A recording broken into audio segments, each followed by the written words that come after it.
I'm the reigning Paralympic champion. But for me, I don't see it as, oh man, I have so much pressure, I've got to do this, I've got to do that. I just keep to my own self and keep doing the same things that I've always done. When he first took to the slopes as a 6-year-old, no one imagined the gutsy kid with spina bifida would one day be Paralympic world #1. Adam Hall secured the top world ranking in slalom and the Paralympic gold medal in 2010. The next 12 months are all about retaining his place at the top. I'm enjoying what I'm doing. So long as we're still making breakthroughs, still pushing the sport, you know, it keeps it fresh for me.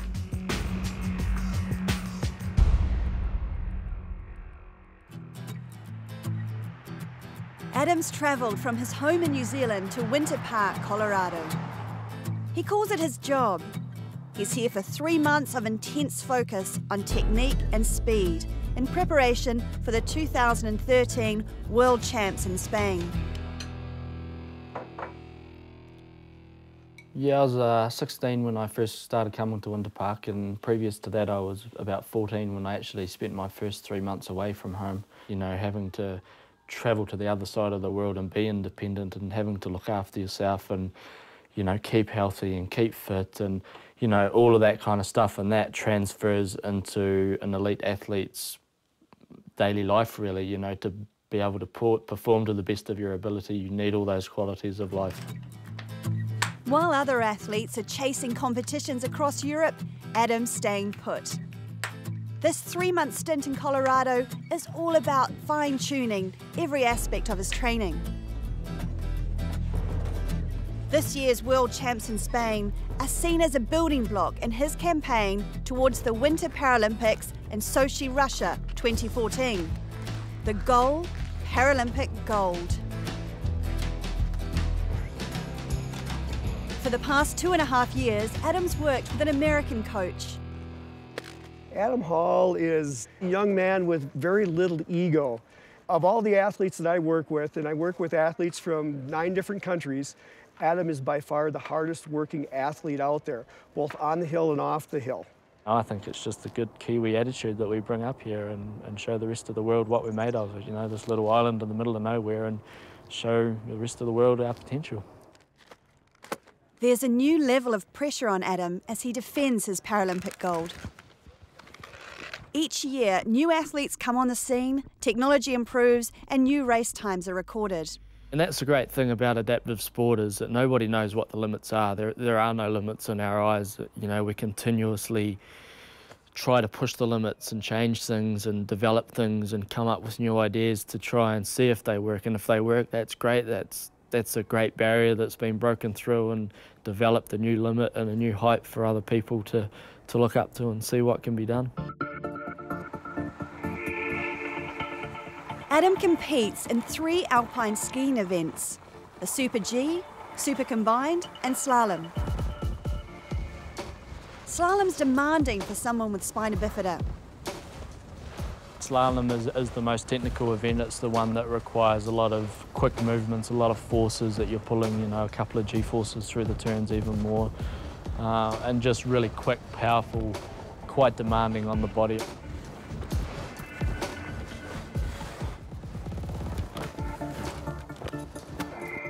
Super G is a straight speed event. Adam's been clocked at speeds of 120 kilometres an hour. It's a great feeling when you're halfway through a turn and you're going really, really fast and you feel all that pressure come through the ski, and then you're set up for the next turn. And, you know, a lot of the time some people just, you know, hope like hell they can get to the bottom in one piece because, you know, in all honesty, what our sport is dangerous.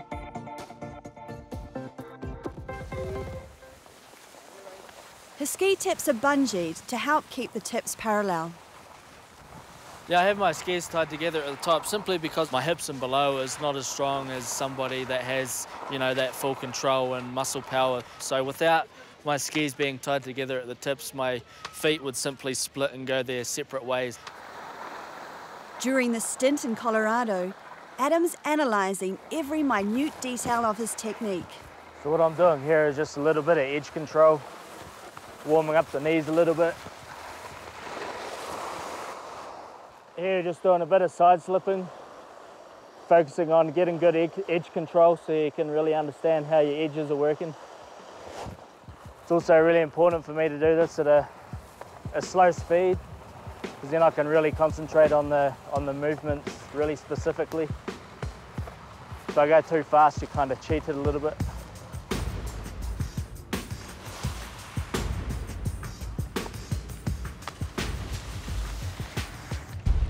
When the light fades on the mountain, he heads to the gym. Hold it out there for a second. I'm going to correct your pelvis here. He's added Pilates to his strength training regime. Put your head in line with your neck, lengthen through the head, draw up and in through the belly, feel that shoulder girdle contraction. Okay, and let's push, kick and kick and kick, kick. Adam needs orthotics to support his ankles and feet. It's the only way he can walk, let alone ski. Back in the day when I first started using them, you know, they were that small that my sister was actually able to use them on her Barbie dolls. So they were really, really small.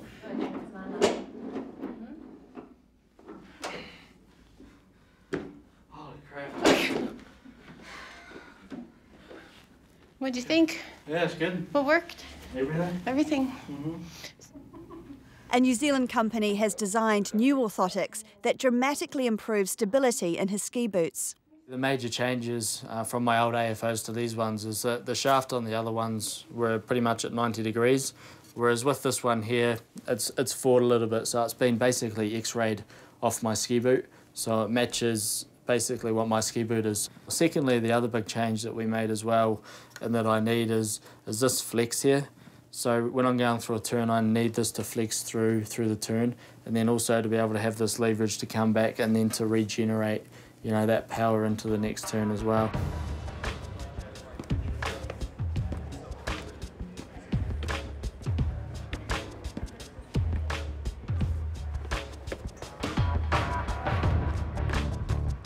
Adam's either in the gym or on the slopes all year round, wintering back to back and pushing the limits of his body. Yeah, I think in general, you know, people joke about, you know, you do back-to-back winters, or you're going on holiday type thing, and don't realise, you know, perhaps how hard you do work. Don't quite understand fully that, you know, this is my full-time job. It's, you know, I train all day on the snow, and then I train all day in the gym as well, and with recovery on top of that. So, and then with the recovery as well, which is also probably most important out of everything. He's a tough operator. On more than one occasion, people feared he'd be forced to switch from standing to a sit ski. You know, for instance, when I was here in Winter Park in 2008, it was in a Super G, through the finish line, crashed, fully ruptured my ACL. Didn't know it at the time, but got up, went to the locker room, got a roll of duct taped my knee up, and, you know, just got around for the rest of the season. In my head, I knew that, you know, if I did all the physio, all the Pilates, you know, had a good strength and conditioning program, good knee management program around everything, I knew that I could carry on and do well.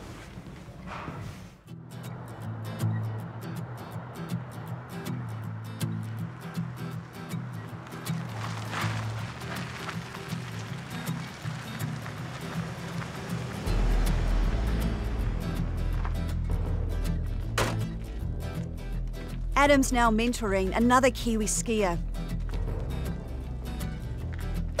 Corey Peters became paralysed just 3 years ago, but he's already been identified as a serious Paralympic prospect.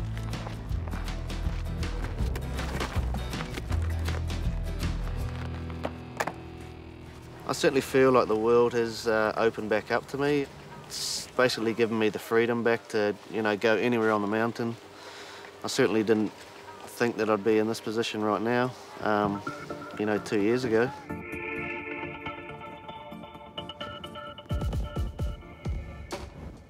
Corey's raced motocross. A sit ski has a shock absorber similar to a motorbike, so Corey easily got to grips with sit skiing. I'm a bit of a adrenaline junkie and like speed, and perhaps that's why I ended up in a chair to start with. But yeah, I just love the speed and the adrenaline that it gives you, you know, like it's just amazing.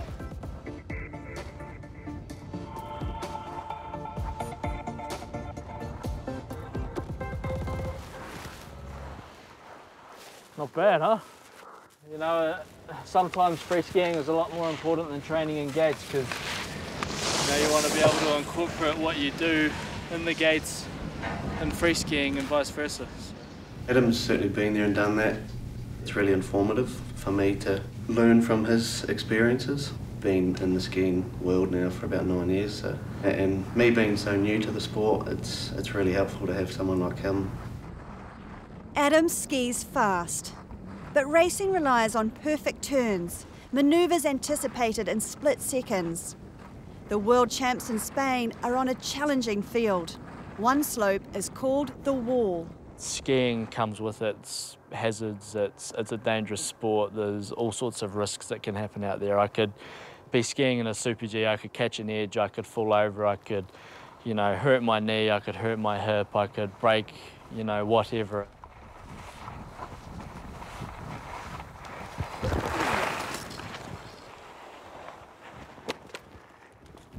I'm just trying to work on really quick movements with my Super G skis. It's probably a bit of a gamble because they are such a long ski, and because it's quite flat along here, it's sometimes hard to keep on top of your edge, and it's kind of to work on the control of the ski, but also it helps with my slalom skis as well.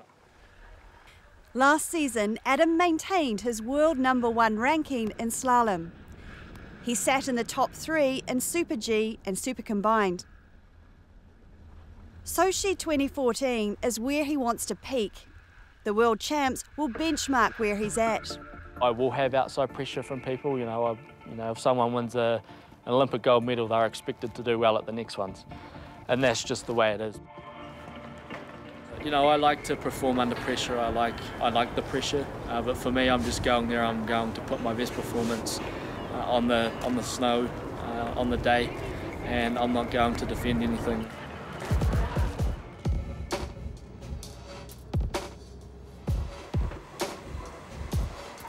February 2013.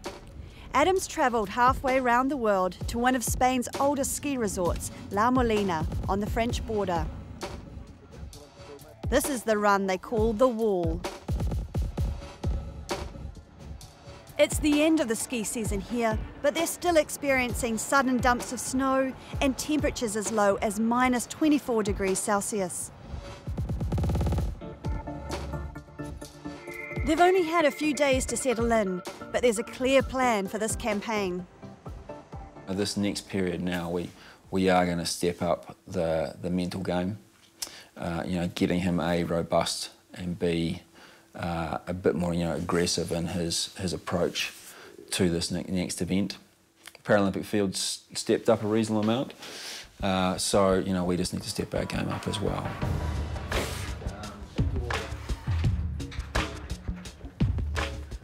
The boys continually stretch to stay limber and race ready. They're used to improvising in hotels. For me, I'm just trying to stay, fit, healthy and fresh, and that's all I need to do, and go out there and put my best performance, on the hill.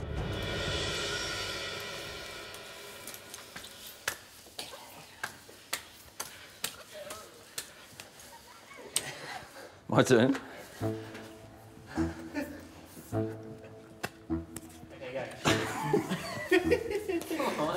Adam, get it going.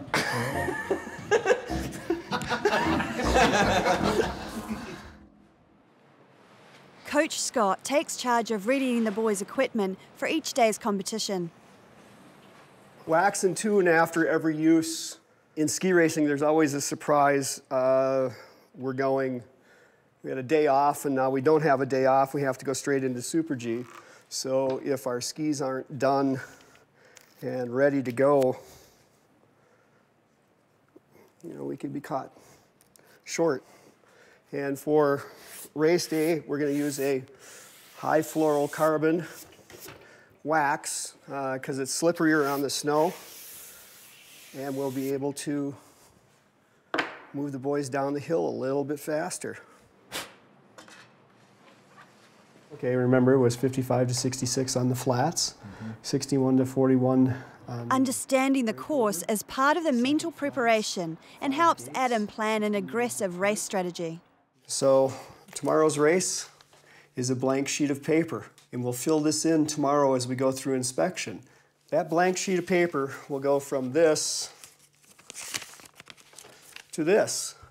We'll write down lengths, how far the gates are apart, combinations, things, breakovers and things like that we're concerned about, that we want to focus on versus the number of gates on a hill. We don't want to count 55 gates, next to impossible, as they're coming at you at about a second apiece. We only had a couple inches of this.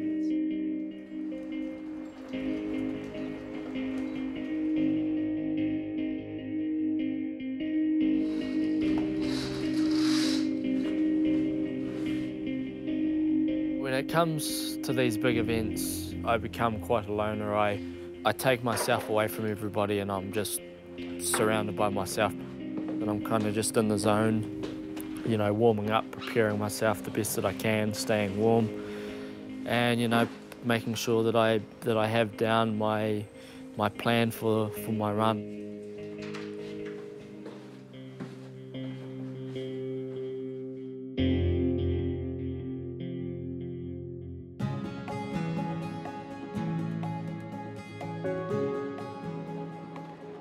120 athletes from 28 countries are competing in the week's events. They're all full-time athletes striving for the top spot. Today it's the Super G, a short, sharp speed event. Each athlete is classified based on their level of disability. They're split into 3 classes: visually impaired, sitting and standing. Race officials only set the course on the morning of the event. Adam's out early inspecting the run. It's not too much of a technical hurdle, it's steep and fast, and for me the steeper the better. You just have to pull out your toolbox, and training that you do in New Zealand on the hard snow. And, that's what ski racing is all about. You don't know what kind of conditions you're going to get thrown at you. Here we have some huge flat sections at the top, which is really hard for Adam and for Corey because they can't skate. So someone who's missing an arm can still skate really well and they get really good on the flats. Whereas Adam is really good on steeps. He can use that gravity and his body weight to carve really good turns.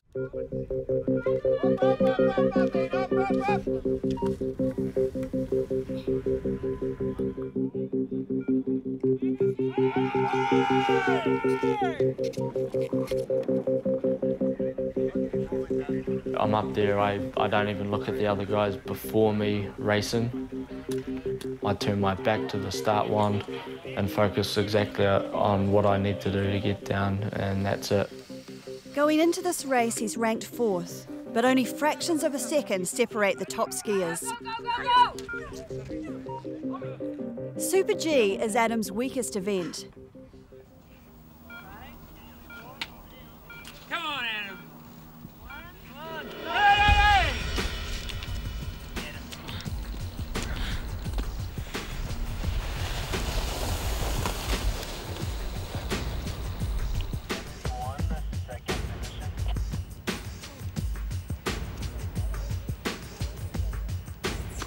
It's more about remembering the key points throughout the course. Rhythm changes, what I need to do with an entry and an exit out of a specific combo.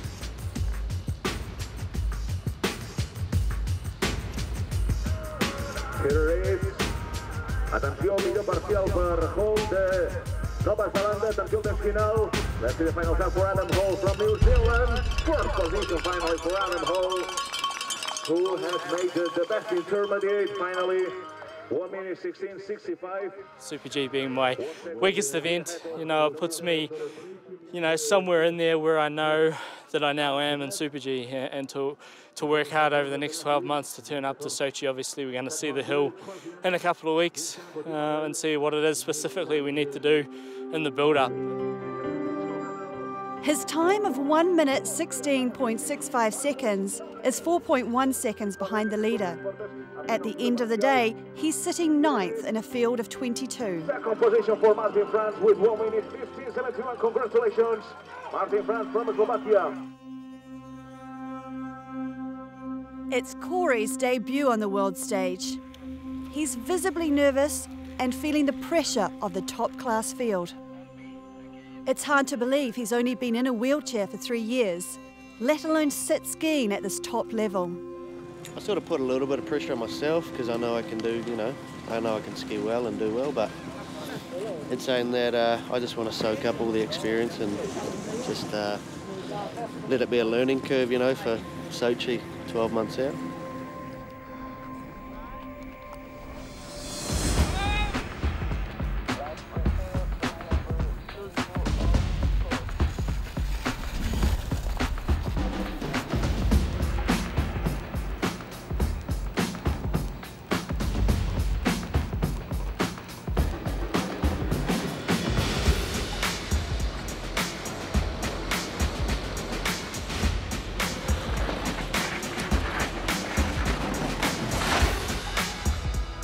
And here is the left time.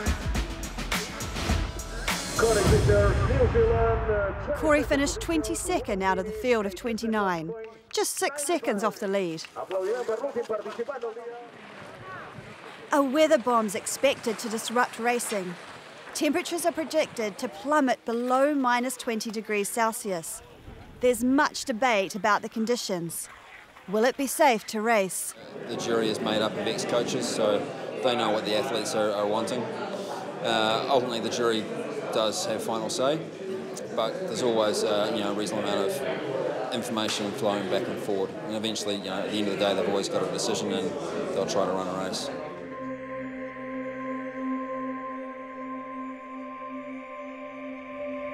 As expected, high wind is now compounding the treacherous conditions. Fresh snow overnight is rapidly whipped away by the wind, leaving an icy base. Second position for the Canadian team with 1 minute 3 seconds. The women's vision-impaired race has started, but after just a few runs, the course deteriorates and it's called off.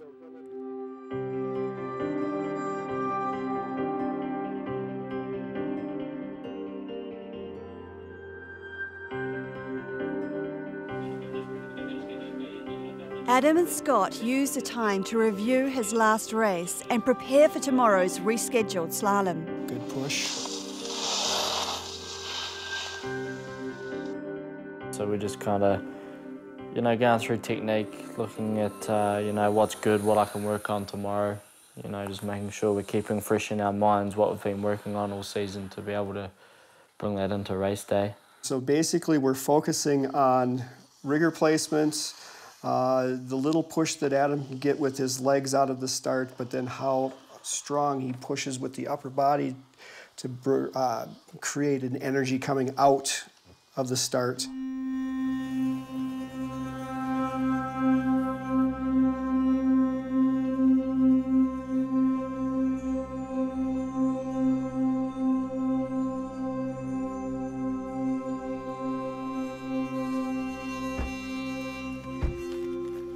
Tensions are up with athletes anxious to race.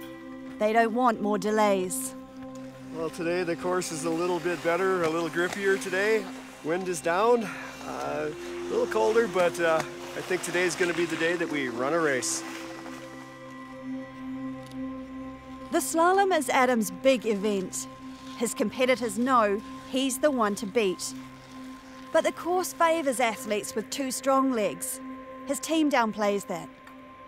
There's a bunch of probably 5 to 6 guys that are right up there, at Adam's level, and at any time those guys are juggling around the podium.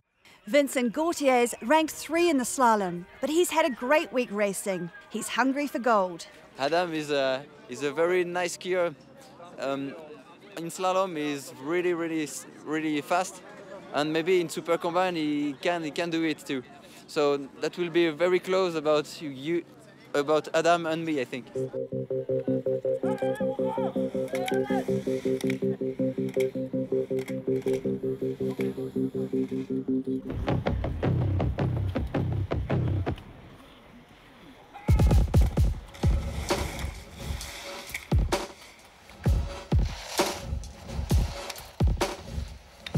His run was really good. He had great pop in his skis. It was the Adam Hall that I remember from past championships. And here is Adam Hall, the new leader. Yes, 1 minute 57.69. You know, as soon as I looked up to the scoreboard and seen, you know, my name in third place, and, you know, I was very satisfied, you know, to see that. And especially with the conditions, the way they were, it was definitely a hill that suited people with two strong legs. On men's standing, third classified, bronze medal, 1 minute 57.69 from New Zealand, Adam Hall.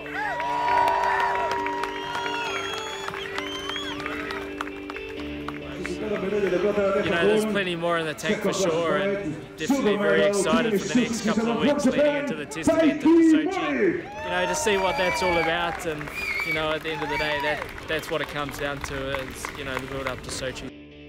If he's honest, he'd have preferred gold. But he's never rested on his laurels, nor let his disability define him.